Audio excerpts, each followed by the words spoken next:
What's up, guys? I know.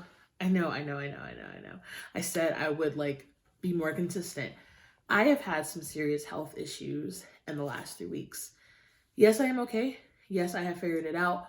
But because of those, I could not do anything, and it was absolutely horrific. I felt horrible every step of the way. This is the first time in 3 weeks where I am feeling great and like normal Bracia, and like I can go do stuff and actually be okay and not die doing it. And one of those things is getting back to YouTube, y'all. YouTube.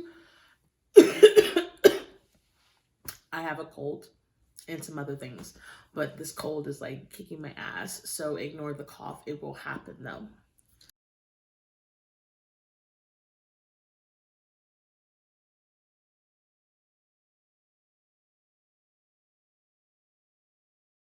What we're talking about today is long distance relationships. All right. I got some tips, some tricks, some advice, some meals, some things y'all need to consider if you're in one, if you're trying to be one, if you're considering one, if you're in a dead end one. I don't really know what to do with the dead end one, but I hope that this will give you some inspiration, give you a clear head, because it's hard to do that with the societal pressures that we have already. For all of you who do know me or who don't know me, uh, I have a boyfriend. I have had one for about 2.5 years now. He is my pumpkin lumpkin. He is David. And in my phone, David Peach Sunflower Curitin A. David and I have been together for almost 2.5 years right now. What is it that we've been doing? I don't know. We met in England. Sorry, this is where I was getting at. We met in England when I studied abroad. We met on Tinder, which is an interesting story, and I will tell you guys about that later in life. And it has been a interesting adventure, and an adventure with more ups than there have been downs. And I'm grateful to be in a long distance relationship with the person I am right now. Like David is like the perfect boyfriend for the time that I have, just because of how busy my schedule is. Like being in a long distance relationship is actually like the perfect thing for me. If I was somebody, and I am somebody, I'm proud of my relationship, but if I was somebody like looking for a relationship, long distance would be great because it works out just so well. It is great when he goes to sleep and I get to stay and do my homework, and I don't feel obligated if I have to like go to a meeting or something, and or a club organization or anything like that. Like it works out just really, really well for us. I am so happy about that. Me and David's decision to go into a long distance relationship was it was a decision, man. Uh yes, it was something. It was something. He was not reluctant. He was reluctant at first. Now he just annoys me with how loving he is. Which is a good thing, but it's like, man, stop loving me. Or don't, I'm sorry, I take the back. Get off of me with your loving. That's how it is. And of course, in all jokingness. So the tips, tricks, and kicks that I'm bringing to you today are not just from me. One, just because it's one, and David gets on my nerves. One is from David, and one is from a friend of mine who was also in one. But I don't believe she's the only person I know or story I know. I've watched a couple of BuzzFeeds, read a couple of stories of people who have these advices and things that you should consider and that you should think about. And I wanted to keep this video very well diverse. Some of these things I have not had to deal with yet because me and David just don't have those issues. Which is not to like call somebody out or like bring somebody down. It's just that's not something I've had to deal with. So I didn't know how to correctly speak on those things. Asking the questions that I did and doing the research that I have has now allowed me to get some more well-rounded information, because what works for me will not work for you. And that's totally okay. So I want to give advice that I hope can help at least everybody in some shape or form. These are in no particular order. I was going to, but I was like, oh my God, no, no. You will just have to pick what sounds right to you. So the first thing that I suggest and I recommend when it comes to being or choosing to be in a long distance relationship is be with the person that you're with for the right reasons. Do not pick people because you lonely, you sad, you need a rebound, you think it might work, you're trying to get something from them. Like, let's not waste people's times. No one has time for that, okay? No one has time for that.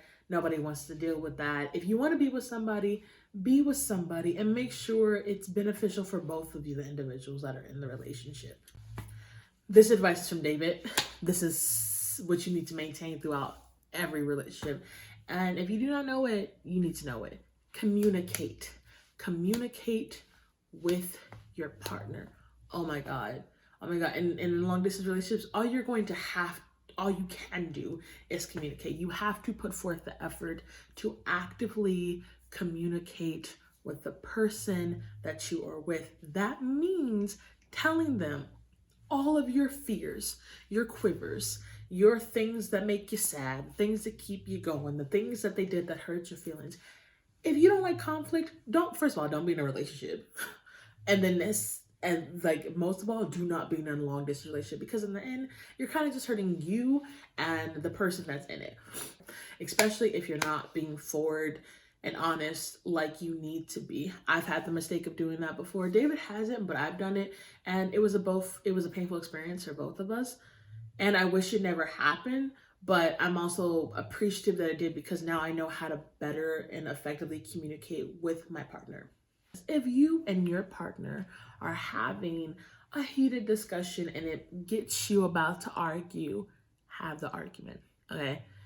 I know that's a weird thing to consider, but I believe in seeing people in their good and their bad and their ugly, because some people, I have heard some stories of women marrying men who was great the first years, and all of a sudden they get into a relationship and they put their hands on them, and it's like, whoa, what? Like, where did that come from?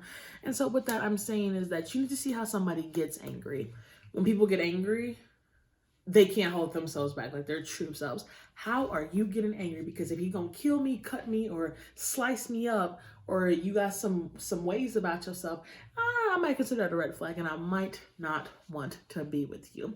Have the arguments. Don't hold yourself back. Don't hold yourself in because you're afraid to hurt the person. First of all, who has time for that? Because I most definitely do not, and neither should you, because long distance relationships ain't about wasting people's time. We ain't got time for that, and I don't either.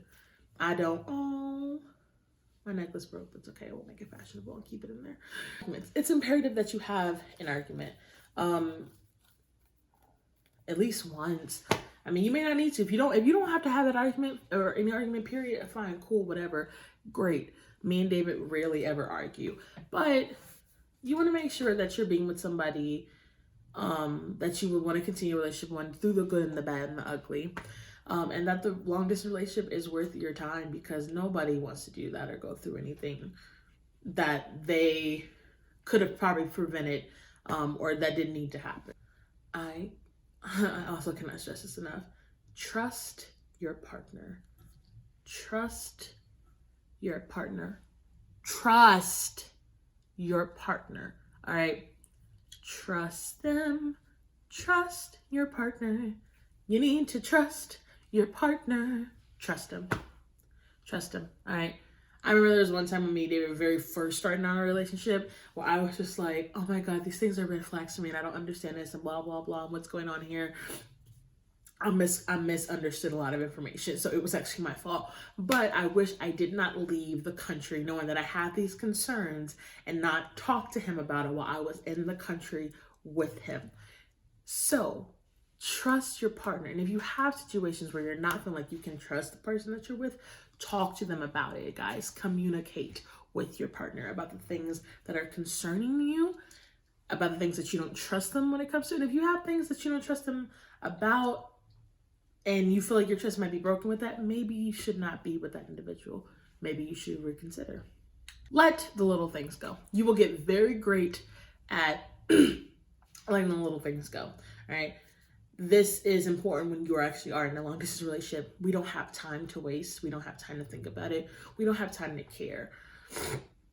I guess we all do have time. Don't even get me wrong. But I don't know, like you get real good at picking apart what's necessary in your relationship in order to make it sustainable and long lasting. Worrying about how you didn't shut the refrigerator door, although it would piss me the hell off, may not be necessary to bring up in an argument. It just may not. And I have been guilty of that myself. When me and David do meet up, I get because I'm tired. No excuses, I know, but when I'm tired, I am very irritable. And I've gotten mad about very little things, and I'm just like, who cares? We only get to see each other a few times a year.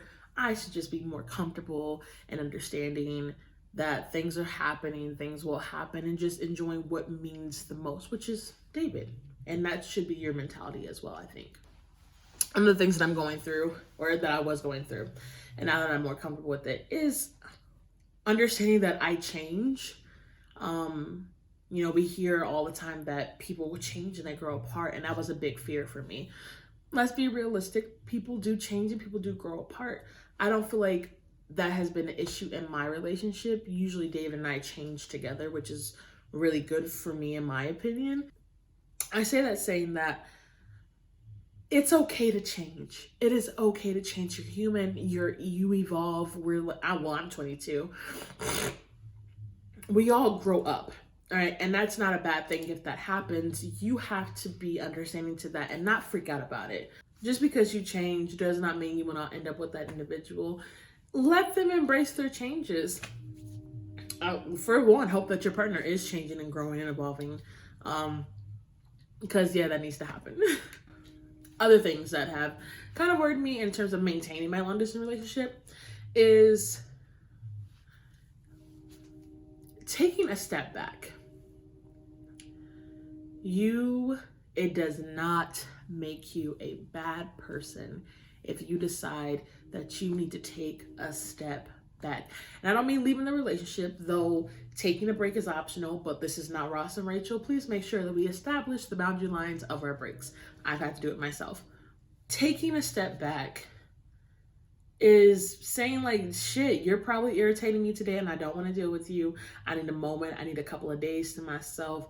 It can get exhausting texting somebody every single day. And if you're somebody like me who gets burnt out by social situations and events, talking to somebody and texting somebody all the time, yes, can get very exhausting for me. So I need my alone time too. There are days where David and I would have talks at lunch, and it got to be to a point where it's like, I just want my lunch to myself because I gotta go back to class the next day. And we understood that, and we let my lunch be my day. Sometimes that meant that we didn't get to talk to each other that day, but we were okay with that. And I had a partner, thankfully, that is very understanding to what it is that I needed in order to feel okay and more comfortable. Make sure you understand that you can do the same as well. All right? You don't have to talk to your partner every day. If you choose to, okay. If you're not talking to them for a week, I kind of would be a little bit concerned. If you don't talk to them for a month, then oh my God, are they okay? But have a conversation. Know that it's okay that if you don't want to talk to them, just let them know and communicate what it is that you need from the individual and why you need it. Communication. It always goes back to communication, guys. One thing to consider when you're getting into one, and if you're still in one, is your relationship is your relationship. Your relationship is not everybody else's relationship. Please keep that in mind when it comes to making decisions about where you want to take your life and where you see your partner ending up in your life. Find some people, because I do believe that people have, and certain people have your intentions best at heart. Find some people that you feel that offer you the best advice and that have given you the best advice throughout your life to bounce your ideas and your concerns off of. I get it. We're human. We're going to want to talk about these things and we're going to want advice. Not everybody, though, needs to be in your cup of tea, your bag of chips, or all up in your Kool-Aid, because not everybody knows how your relationship works. And if nobody's in your relationship, they personally don't need to be given advice about it. That's my personal opinion, because what could you tell me about my relationship? If you have a friend that you run to about everything, then yes, please understand they're going to probably feel entitled to give you some advice or to speak in your relationship. So also be careful of that. My relationship is very private to me. What I share with you guys is what I share. I don't really want everybody else to know a bunch of things.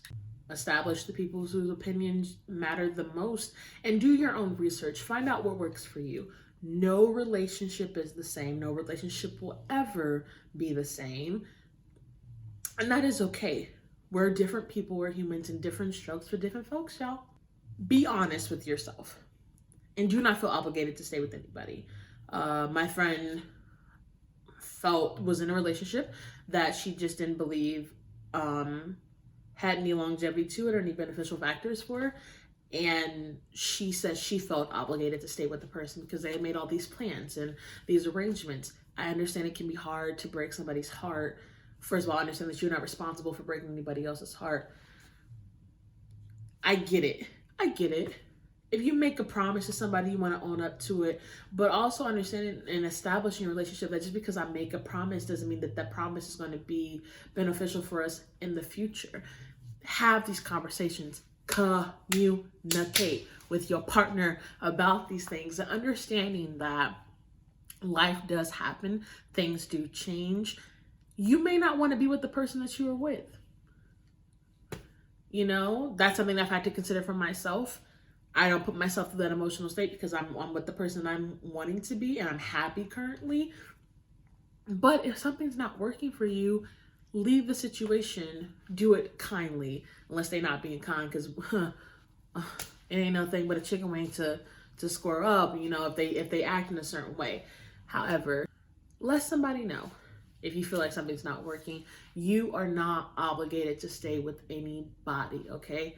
Nobody. You gotta do what's best for you.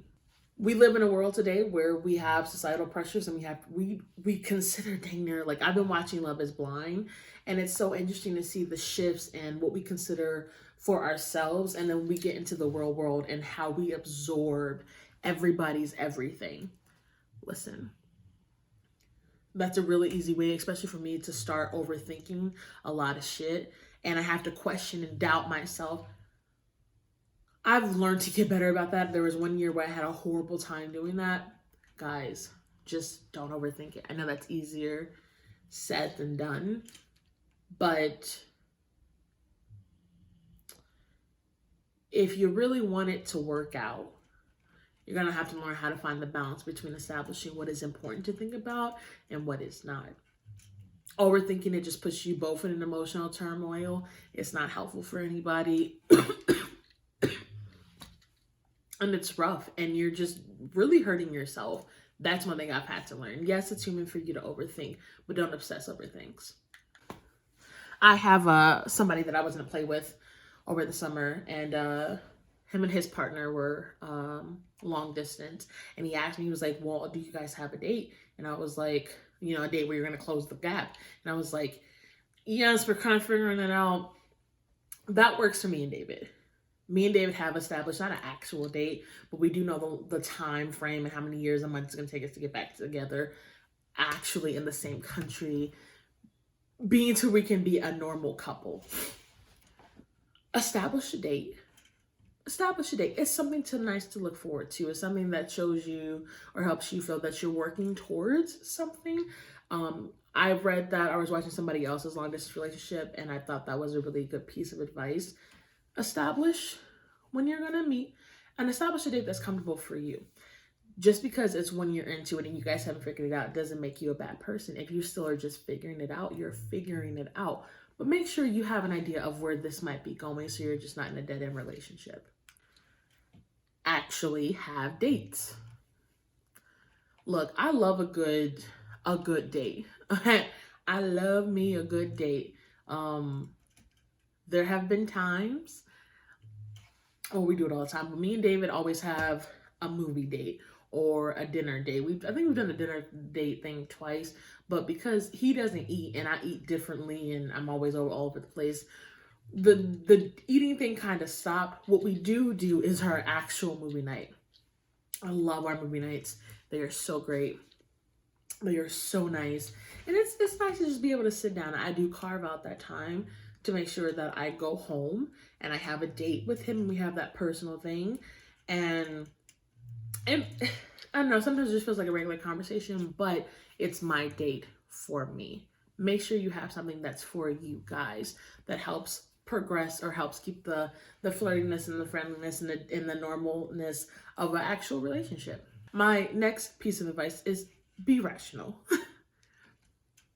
Do not make heinous decisions. That is the thing I have struggled with. I did it one time and it was a bad time, and we were way over it, but it was a bad time. Be rational in extreme emotional situations. Me and David's emotional situations tends to be our plane ride back to our own countries. That is horrible, horrible. It is a emotionally filled day and morning, and it hurts in my heart and in my chest, and it's a sad thing to walk away from your lover. Be rational. Understand that yes, leaving hurts and it sucks and it's a lot, but do not make a heinous decision without actually thinking about it or taking the time to actually come up with reasons as to why you might want to leave this person after this event. You know, you might just be making a decision because your heart is hurting right now. Be rational. Do not be jealous of your partner's experience, life journey, goals, or whatever, them going out and having a good time. Nobody likes jealousy. It's not cute. Please don't do it. Nobody has time for it. And if you with somebody who be acting jealous and possessive, please dump them. Please. He, her, them, dump them. Because ain't nobody got time for it. No one has time for it. I don't have time for it. David and I have never been jealous of each other's time or space or anything that has to be shared with other people. We have always been more than supportive of that, or happy that somebody's having a good time, and you should feel that way when it comes to your long distance partner. Support, or any partner, period. Support your person. Support your person. Visit as much as possible. All right, visit as much as possible. I'll say this, it's been 2 years and I have gotten very used to the times that me and David meet, but it sometimes gets, I be like discombobulated when I see David in person for like that first 5 minutes versus when I usually see him on my phone. Visit often, right? Why wouldn't you? If you hope you would want to, visit as often as you can for as long as you can. We have fortunately been in a lot of great situations where we get a lot of support from other people, where he can get a time off of work, or I could luckily all of a sudden get a time off of work because my job don't want to give me no hours, or all of a sudden I get the time off of work to go do things and be with my partner and have these fun times. Yes, it's okay if you get there and you have the time off and they don't. That is fine. At least you're there with them and you get to experience anything and everything as much as you can with them. Visit as much as possible for as long as possible. David and I tend to meet up for about a month. And that's just because since I have a school schedule, I'll luckily leave when everybody else does. When we get out of college, I don't know how we're going to make that work. We'll make it work though. We'll make it work. I believe he's coming back for my graduation for like a week, and then I'm going back there for like a month. We're figuring it out, but all that matters to us is that we get to see each other as often as we can, and as much as we want to. My like major thing that I never thought of, and some of these I got from a couple that they were together for like since they were in high school, but they had all these really cool tips, but they had went to separate colleges, and you know people usually break up when they go to college, so I thought that story was so interesting. And the thing that stood out for me was that they said learn your partner's love language. Your partner's love language. I'll say this, it makes it a hell of a time easier when you know those things about that person, how to maneuver and work your social interactions with each other. My love language is acts of service. I had all my friends take it. So because it's important, because if acts of service is my thing, right, and you keep dirtying up my home, just know it's going to be very easy for me to get very irritated with you if my home is not cleaned up. And because David and I know that about each other and what our things are, wow, it is so much easier for us to kind of like go and be great and to prevent irritability. Yeah, I know what I'm saying. frustration, annoyance with the other person. I know what I need to give him, and he knows what he needs to give me in order for us to feel comfortable with each other. All right, guys, that is my long distance relationship advice. It tips, lol, tips, comma, things you should do, comma, things you should consider, comma, wow, everything's great. For you, know that these are subjective. These are not what works for everybody. That is totally okay. I chose things that I know most definitely worked for me that I had to consider. And what was important for me, things that I had struggled with that I actually really didn't hear nobody else talking about. And it could have just been because that is my experiences and how I've been affected in my world perception view. So be great. Think about these things. If you're with somebody, good luck to you and your, I get it though. It gets hard. It gets hard, but we're all in this together. And I'll tell you what, I did not think I was going to meet as many long distance relationship couples that I did until I got with David. You may think that you don't have anybody or that nobody else is going through what you're going through, but oh my God, please understand there's so many. I'm going to link below this refinery article I read about some tips and some statistics about long distance relationships and whether or not they work. And you'd be surprised to see that actually long distance relationships work and a lot of people are in them. So that is it for today. I will see you guys Friday. And I hope you like my makeup. I used some of this Jeffree Star palette, like a Christmas gift. Not a Christmas gift. It's a Valentine's Day gift from my best friend. We are rocking with a Shein necklace. This video will be coming out soon. But I just broke it, so and a Walmart top and Zinni glasses and these cute earrings and a Zinni barrette and these clip-ins from Amazon, boo. Yes. She is flying. She is expensive. Anyways, that is it. I am leaving. Love you all. Have a great day, ladybugs and gentle creatures, gentle bugs and lady creatures. I'm out.